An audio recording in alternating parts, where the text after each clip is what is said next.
guys, welcome back to my channel. In today's video, we're gonna be testing one Pinterest hack, which is nail polish remover with vinegar. I am so excited about this. I saw a video of this YouTuber trying this hack and it didn't work. But one thing that I noticed is that she used apple cider vinegar. And if you go to Pinterest, most of the pictures related to this hack, they use white vinegar. So I was wondering if that is the big factor that this hack didn't work. So guess what? I went to the shop, I got the vinegar, and we're gonna be testing that right now.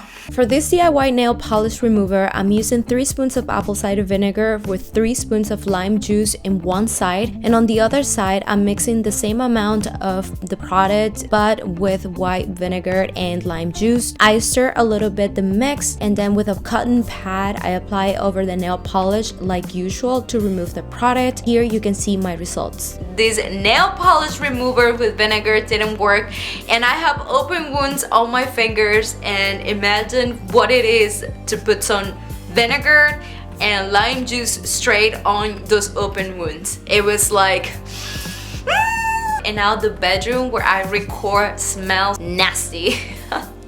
So thank you. The only one that worked, and I'm happy that at least this video is gonna give you some answers. The hand sanitizer, it did work. So if you want to try that one, go ahead, do it. And if your nail is looking like this, you know, some residues left from the nail polish, this hand sanitizer will do the work to remove the nail polish. But if it looks like this, it will do the work, don't get me wrong, but it's going to take you some time and some product.